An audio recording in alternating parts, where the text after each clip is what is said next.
नमस्कार, मी प्रशांत फाटक.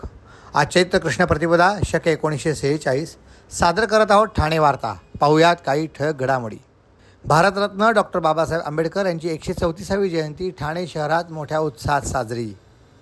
जिल्हाधिकारी अशोक शिंगारे व मुख्य कार्यकारी अधिकारी रोहन घुगे यांनी शहापूर तालुक्यातल्या शेणवा प्राथमिक आरोग्य केंद्रास दिली भेट. वैद्यकीय तपासणीत ECG चाचणीचा रिपोर्ट अवघ्या 3 मिनिटात प्राप्त. शिवसेनेचे माजी नगरसेवक लॉरेन्स डिसोजा यांच्यासह शिवसेना उद्धव ठाकरे गटातले उपविभागप्रमुख आणि आंबेडकरी चळवळीतल्या कार्यकर्त्यांनी भाजपामध्ये केला प्रवेश. आम्हाला फेसबुक आणि यूट्यूबवर फॉलो करायला विसरू नका. पाहूया काही ठळक घडामोडी विस्तृतपणे, पण काही क्षणातच.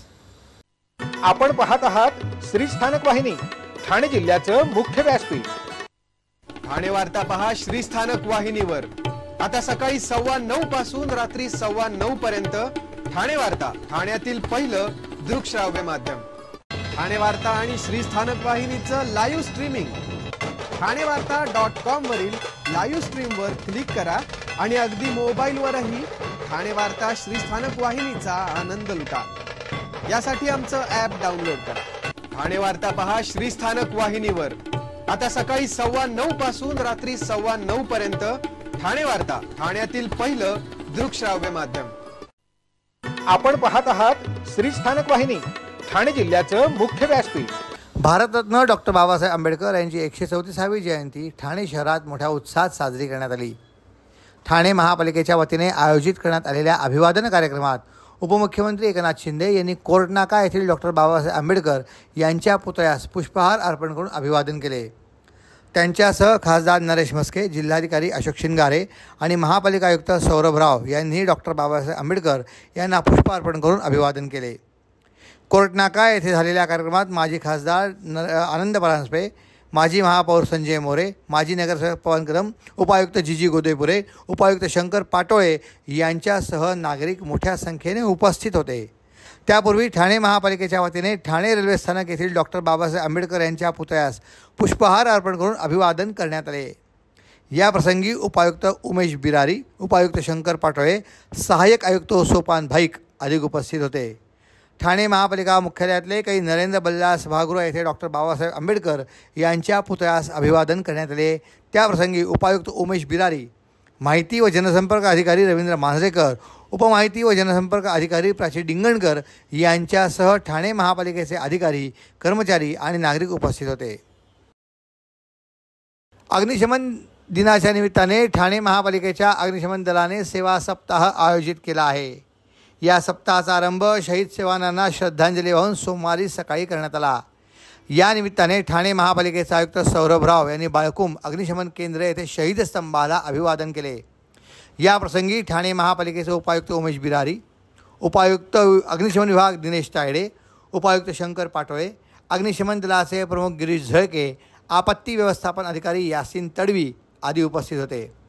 याचवेळी महाराष्ट्र फायर सर्व्हिस असोसिएशनच्या देणगी पेढीचे उद्घाटन मान्यवरांच्या हस्ते करण्यात आले. 14 एप्रिल 1944 रोजी मुंबई बंदरात उभ्या असलेल्या बोटींच्या दारुगोळ्याने अचानक पेट घेतला. त्या ठिकाणी उसळलेल्या भीषण आगीशी झुंज देताना झालेल्या भीषण स्फोटामुळे मुंबई अग्निशमन दलाचे 66 अधिकारी आणि जवान शहीद झाले होते. त्यांच्या स्मरणार्थ हा अग्निशमन दिन साजरा केला जातो. त्यानिमित्ताने 14 एप्रिल ते 20 एप्रिल या काळात ठाणे अग्निशमन दलातर्फे महापालिका क्षेत्रात विविध कार्यक्रमांचे आयोजन करण्यात आले आहे. त्यात विविध आस्थापना, सोसायटी येथे अग्निसुरक्षेबाबतची प्रात्यक्षिके करण्यात येणार आहेत. कल्याणमधल्या 12 वर्षीय अल्पवयीन मुलीवर लैंगिक अत्याचार करून तिची हत्या प्रकरणात तळोजा जेलमध्ये बंद असलेल्या आरोपी विशाल गवळीनं जेलच्या शौचालयामध्ये आत्महत्या केल्या होती. या प्रकरणाची प्राथमिक चौकशी करून विशालचा मृतदेह तळोजा कारागृहातून मुंबईत जे रुग्णालय येथे शवविच्छेदनासाठी पाठविण्यात आला होता. शवविच्छेदन झाल्यानंतर त्याच्या कुटुंबाला तो मृतदेह सोपविण्यात आला. त्यानंतर त्याच्यावर रात्री उशिरा विठ्ठलवाडी स्मशानभूमीत तणावपूर्वक शांततेत अंत्यसंस्कार करण्यात आले. यावेळी कुठलाही वाईट प्रकार घडू नये म्हणून मोठ्या प्रमाणात पोलीस बंदोबस्त तैनात करण्यात आला होता. नराधम विशालने जे क्रूरकृत्य आमच्या दिदीसोबत केले ते क्षमस्व नाही, यासाठी आम्ही कोर्टात लढा देत होतो, पण देवानेच त्याला शिक्षा दिली. या ठिकाणी जसाच तसा न्याय झाला आहे. प्रशासनानेही योग्य काम केले. तर गवळीचे दोन्ही भाऊ तडीपार आहेत. ते कायम परिसरात दहशत निर्माण करतात. त्यांच्याकडे हत्यारेसुद्धा आहेत. फक्त त्याचे भाऊच नाही तर वडीलही गुन्हेगारी प्रवृत्तीचे आहेत, असा गंभीर आरोप पीडित मुलीच्या वडिलांनी विशाल गवळीच्या कुटुंबावर केला आहे. तर आमच्या परिवारावर हल्ला होण्याची शक्यता आहे अशी भीती देखील पीडित मुलीच्या वडिलांनी बोलून दाखवली. त्यामुळे पीडित कुटुंब भीतीच्या छायेत वावरत आहेत. ठाणे जिल्ह्यातल्या खडोली येथे पसायदान विकास संस्था या नावाने चालविण्यात जाणाऱ्या एका अनधिकृत बालकांच्या निवासी संस्थेतनं जिल्हा प्रशासनाने तातडीने कारवाई करत 29 बालकांची सुटका केली आहे. संस्थेत बालकांना जबर मारहाण तसेच अल्पवयीन मुलींवर लैंगिक अत्याचार होत असल्याची तक्रार चाइल्ड हेल्पलाईनवर प्राप्त झाल्यानंतर जिल्हा महिला व बालविकास अधिकारी कार्यालयाच्या पथकाने पोलिसांच्या मदतीने ही कारवाई केली. या प्रकरणी संस्थेचे संचालक, त्यांच्या पत्नी, मुलगा आणि त्यांना मदत करणारे 2 अशा एकूण 5 जणांविरुद्ध बाल न्याय अधिनियम 2015 आणि बालकांचे लैंगिक अपराधापासून संरक्षण अधिनियम 2012 अंतर्गत गुन्हा दाखल करण्यात आला आहे. जिल्हाधिकारी कार्यालयाने दिलेल्या माहितीनुसार 10 एप्रिल 2025 रोजी चाइल्ड हेल्पलाईनवर खडोली येथील पसायदान विकास संस्थेबाबत तक्रार आली होती. तक्रारीमध्ये संस्थेत बालकांना शारीरिक मारहाण केली जात असून लैंगिक अत्याचार होत असल्याचे नमूद करण्यात आले होते. या तक्रारीची तातडीने दखल घेत जिल्हा महिला व बालविकास अधिकारी कार्यालयाच्या पथकाने 11 एप्रिल रोजी पोलिसांना सोबत घेऊन संस्थेची पाहणी केली.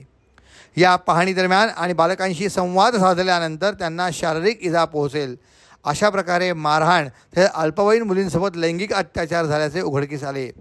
या प्रकाराची दखल घेत पोलिसांनी तत्काळ कारवाई करत संस्थेच्या 29 बालकांची सुटका केली. यामध्ये 20 मुली आणि 9 मुलांचा समावेश आहे. सुटका केलेल्या सर्व बालकांना बालकल्याण समितीसमोर सादर करण्यात आले. समितीने रात्री उशिरापर्यंत या बालकांच्या देखरेखीबाबत आदेश देण्याची प्रक्रिया पूर्ण केली. या प्रकरणी संस्थेचा संचालक बबन नारायण शिंदे, त्यांची पत्नी आशा बाबन शिंदे, संचालक मुलगा प्रसन्न बाबन शिंदे, त्यांना मदत करणारा प्रकाश सुरेश गुप्ता आणि दर्शना लक्ष्मण पंडित या 5 जणांच्या विरुद्ध गुन्हा दाखल करण्यात आला आहे. हे सर्व आरोपी खडोली येथील रहिवासी आहेत. जिल्हा महिला व बालविकास अधिकारी कार्यालयाने या प्रकरणी तत्परतेने कार्यवाही केली असून बालकल्याण समितीच्या आदेशानुसार सर्व बालकांची वैद्यकीय तपासणी करण्यात आली आहे. सध्या या बालकांना उल्हासनगर येथील मुलींचे विशेषगृह, बालगृह तसेच कनिष्ठ व वरिष्ठ मुलांचे शासकीय बालगृहात सुरक्षितपणे दाखल करण्यात आले आहेत. या कारवाईनंतर जिल्हाधिकारी अशोक शिंगारे यांनी सांगितले की बालकांची सुरक्षितता आणि त्यांचे हित हे प्रशासनाने नेहमीच प्राधान्याने राहिले आहे. बालकांच्या शोषणाबाबत आमची भूमिका 0 टॉलरन्सची आहे आणि बालकांच्या सुरक्षिततेसाठी प्रशासन नेहमीच कटिबद्ध आहे. अशा गैरकृत्यांची तत्काळ दखल घेऊन दोषींवर कठोर कारवाई केली जाईल, जेणेकरून भविष्यात कोणीही बालकांच्या भविष्याशी खेळण्याचे धाडस करणार नाही.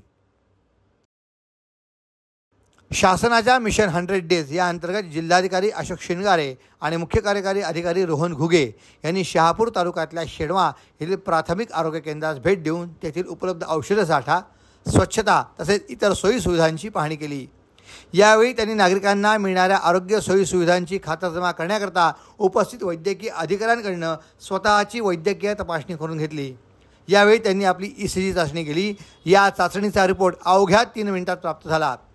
या घटनेमुळे प्रशासनातर्फे देण्यात येणाऱ्या आरोग्य सेवांच्या तत्परतेबाबत तेथील नागरिकांनी आरोग्य विभागाचे आणि जिल्ह्याच्या सर्वोच्च अधिकाऱ्यांनी अशा प्रकारे दिलेल्या अचानक भेटीचे कौतुक केले.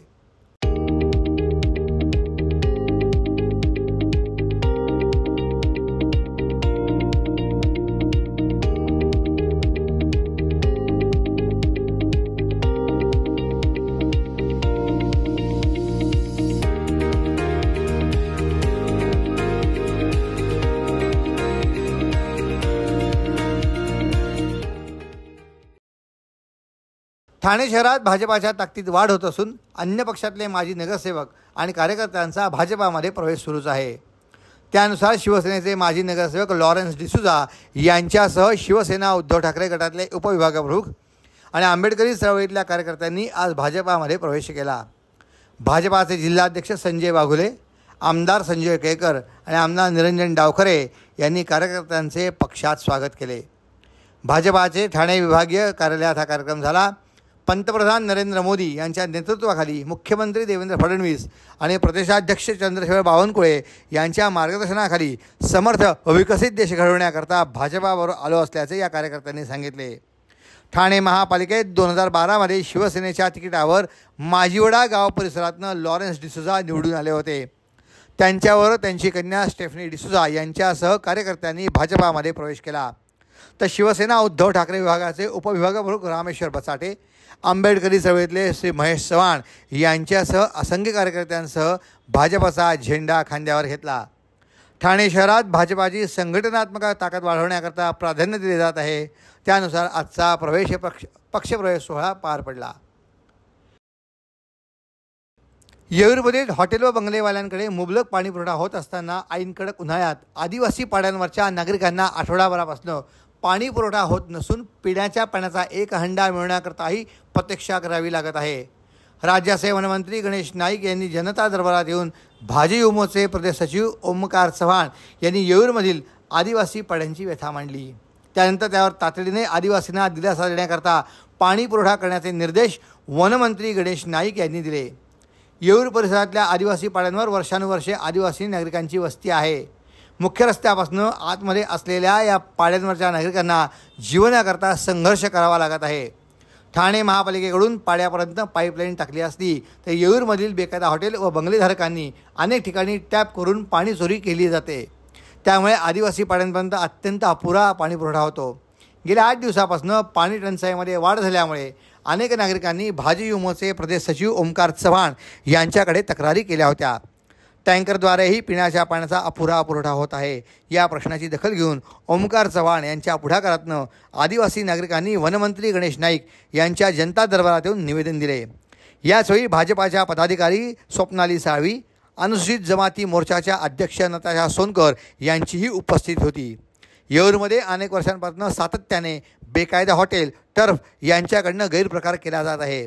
या भागात रात्री गोंधळ असल्यामुळे प्राण्यांच्या वावरावर मर्यादा आल्या आहेत. या प्रश्नावर भाजपाचे आमदार संजय केळकर, आमदार निरंजन डावखरे, माजी ज्येष्ठ नगरसेवक भरत चव्हाण यांच्याकडनं सातत्याने आवाज उठवला गेला, मात्र त्याची दखल घेतली गेली नाही. आता स्थानिक आदिवासी नागरिकांना पिण्याचे पाणी मिळण्याकरताही संघर्ष करावा लागत आहे. त्यामुळे वनमंत्री गणेश नाईक यांच्या जनता दरबारात येऊन व्यथा मांडली, अशी माहिती ओमकार चव्हाण यांनी दिली. वनमंत्री गणेश नाईक यांनी आदिवासी पाड्यांवरच्या पिण्याच्या पाण्यासह विविध प्रश्नांवर निवेदन देण्यात आले. या प्रश्नांवर तातडीने कार्यवाही करून वनमंत्री गणेश नाईक यांनी योग्य उपाययोजना करण्याचे आदेश महापालिका आणि वन विभागाच्या अधिकाऱ्यांना दिले आहेत.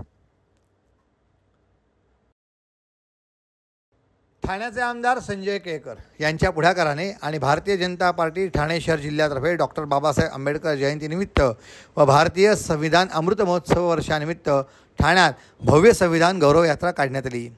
या रॅलीत आमदार निरंजन डावखरे, भाजपा ठाणे शहर अध्यक्ष संजय वाघुले, बौद्ध धर्मगुरू भंते, माजी नगरसेवक संदीप लेले, नारायण पवार, भरत चव्हाण, मृणाल पेंडसे, सुरेश कांबळे, युवा मोर्चाचे अध्यक्ष सूरज दळवी, सचिन पाटील, राजेश गाडे, विशाल वाघ, कृपाल कांबळे, प्रदीप जाधव व असंख्य भीमसैनिक आणि कार्यकर्ते उपस्थित झाले होते. ही रॅली मोठ्या उत्साहात पार पडली. बाबासाहेब आंबेडकरांच्या जयघोषाने वातावरण भीममय झाले होते. भाजपा खोपट कार्यालयात डॉक्टर बाबासाहेब आंबेडकरांच्या तस्वीरीला पुष्पहार घालून भंते यांच्या उपस्थित वंदना घेऊन रॅली सुरुवात करण्यात आली. आंबेडकर रोड, कोर्ट नाका येथील संविधान चौक, डॉक्टर बाबासाहेब आंबेडकर पुतळा व पुढे बाजारपेठेतनं डॉक्टर बाबासाहेब आंबेडकरांच्या पुतळ्याजवळ रॅली समाप्त झाली. डॉक्टर बाबासाहेब आंबेडकर रोडवर उपस्थित नागरिकांनी रॅलीचे जोरदार स्वागत केले. या ठिकाणी जयंती साजरी करण्यात आली आहे. या कार्यक्रमाला आमदार केळकर, आमदार डावखरे यांनी भेट देऊन नागरिकांना शुभेच्छा दिल्या. पुढे कोर्ट नाका येथील अशोकस्तंभ येथे असलेल्या संविधान प्रतिमेत आमदार केळकर, आमदार डावखरे, संजय वाघुले व उपस्थित पदाधिकाऱ्यांनी पुष्पवृष्टी करून डॉक्टर बाबासाहेब आंबेडकरांच्या नावाचा जय जयकार करून पुढे डॉक्टर बाबासाहेब आंबेडकरांच्या पुतळ्यास पुष्पहार घातला. बाजारपेठेतनं रॅली जात असताना दुकानदारांनी रॅलीवर व बाबासाहेबांच्या तस्वीरीवर फुलांचा वर्षाव केला. स्टेशन रोडवर डॉक्टर बाबासाहेब आंबेडकरांच्या पुतळ्यास मान्यवरांच्या हस्ते पुष्पहार घालून रॅलीचा समारोप करण्यात आला. आमदार केळकर यांनी बोलताना सांगितले की ठाणे नगरी ही डॉक्टर बाबासाहेबांच्या पदस्पर्शाने पावन झालेली नगरी आहे. डॉक्टर आंबेडकरांमुळे आपल्याला घटना मिळाली, न्याय हक्क मिळाला. या घटनेचा आणि आपल्या कर्तव्याचा आदर करण्याचा संकल्प आपल्याला बाबासाहेबांनी दिला. सर्वांचा विकास, सामाजिक न्याय याबाबत कटिबद्ध असावे अशी शिकवण त्यांनी दिली. डॉक्टर बाबासाहेब आंबेडकरांना कोटी कोटी प्रणाम. तर आमदार डावखरे यांनी नागरिकांना जयंतीच्या शुभेच्छा दिल्या. अहो, आपण आपलं घर स्वच्छ, सुंदर, नीटनेटकं ठेवतो ना, मग आपण आपल्या शहराच्या बाबतीत उदासीन का? आपलं शहर स्वच्छ, सुंदर आणि नीटनेटकं ठेवणं ही आपली जबाबदारी आहे. हो ना? मग उचला फोन आणि विना परवाना होर्डिंग्स बॅनर्स कुठे दिसले तर 1800-222-108 या टोल फ्री क्रमांकावर कळवा किंवा 7506946-155 या भ्रमणध्वनीद्वारे आपली तक्रार नोंदवा किंवा महापालिकेने तयार केलेल्या स्टार ग्रेड ॲप्लिकेशनद्वारे आपली तक्रार नोंदवा. त्याची दखल त्वरित घेतली जाईल. लक्षात घ्या, आपला छोटासा सहभाग आपलं शहर स्वच्छ, सुंदर आणि नेटनेटकं बनवू शकतो. जसं आपलं घर तसं आपलं ठाणे शहर. आपण आपले कार्यक्रम किंवा बातम्या आम्हाला ठाणेवार्ता@gmail.com या आमच्या ईमेलवर कळवू शकता. ठळक घडामोडी शेवटी पुन्हा एकदा. भारतरत्न डॉक्टर बाबासाहेब आंबेडकर यांची 134वी जयंती ठाणे शहरात मोठ्या उत्साहात साजरी. जिल्हाधिकारी अशोक शिंगारे व मुख्य कार्यकारी अधिकारी रोहन घुगे यांनी शहापूर तालुक्यातल्या शेणवा प्राथमिक आरोग्य केंद्रास दिली भेट. वैद्यकीय तपासणीत ECG चाचणीचा रिपोर्ट मिळाला अवघ्या 3 मिनिटात. शिवसेनेचे माजी नगरसेवक लॉरेन्स डिसूजा यांच्यासह शिवसेना उद्धव ठाकरे गटातले उपविभागप्रमुख व आंबेडकरी चळवळीतल्या कार्यकर्त्यांनी भाजपामध्ये केला प्रवेश. या होत्या ठाणे वार्ता. आपली एखादी बातमी बघायची राहून गेली असेल तर आपण आमच्या ठाणेवार्ता.in या आमच्या संकेतस्थळाला तर आमच्या फेसबुक पेज आणि यूट्यूब चॅनेलला अवश्य भेट द्या. तर पुन्हा भेटू पुढील बातमीपत्रात फक्त श्रीस्थानक वाहिनीवर. धन्यवाद.